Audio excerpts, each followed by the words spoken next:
ഈ semen analysis ചെയ്ത് sperm count അറിയുന്നത് പോലെ എഗ് കൗണ്ട് അറിയാൻ എന്തെങ്കിലും വഴിയുണ്ടോ?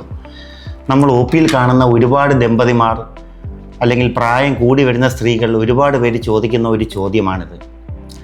നമുക്ക് ബീജം ടെസ്റ്റ് അഥവാ സെമൻ അനാലിസിസ് ചെയ്ത് ബീജാണുക്കളുടെ എണ്ണവും ചലനശേഷിയും അതിൻ്റെ ആകൃതിയും കുറിച്ച് അറിയാവുന്നത് പോലെ സമാനമായി എഗ്ഗിൻ്റെ കാര്യങ്ങൾ അറിയാനായിട്ട് ഒരു ടെസ്റ്റ് ഇല്ല.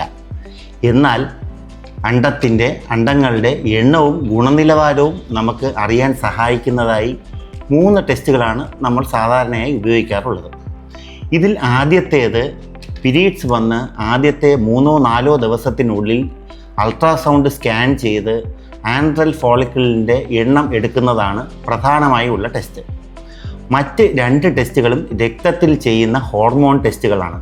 അതിൽ ഒന്ന് ആൻറ്റി മുള്ളേറിയൻ ഹോർമോൺ അഥവാ AMH എന്നും രണ്ടാമത്തേത് ഫോളിക്കിൾ സ്റ്റിമുലേറ്റിംഗ് ഹോർമോൺ അഥവാ FSH എന്നുള്ള ഹോർമോണിൻ്റെ ലെവലുകളാണ് നോക്കുന്നത്. നമ്മൾ ടെസ്റ്റ് ചെയ്ത് കാണുന്നതിൽ ഭൂരിഭാഗം പേർക്കും ഇതെല്ലാം നോർമൽ റേഞ്ചിനുള്ളിൽ ആണ് നമ്മൾ കാണാറുള്ളത്.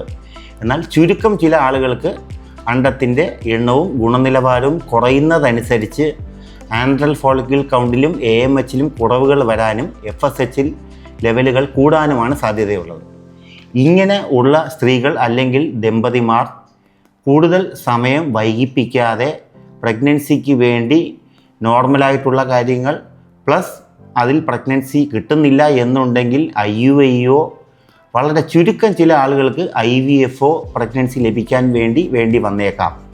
അതിനാൽ അണ്ടത്തിൻ്റെ എണ്ണം കുറവായി വരാൻ സാധ്യതയുള്ള റിസ്ക് ഉള്ള ആളുകൾ, പ്രത്യേകിച്ച് പ്രായം കൂടുന്ന സ്ത്രീകൾ, രണ്ടാമത്തേത് ഓവറിയിൽ സിസ്റ്റുകൾ ഉള്ള ആളുകൾ, എൻഡോമെട്രിയോസിസിൻ്റെ രോഗമുള്ള ആളുകൾ, ഇതിനു മുൻപ് സർജറി എന്തെങ്കിലും ചെയ്തിട്ടുള്ളവർ പ്രത്യേകിച്ച് ഈ ടെസ്റ്റുകൾ ചെയ്യുകയും കൂടുതൽ സമയം വൈകിപ്പിക്കാതെ ട്രീറ്റ്മെൻറ്റിലേക്ക് പോകുന്നതായിരിക്കും ഉചിതം. Thank you.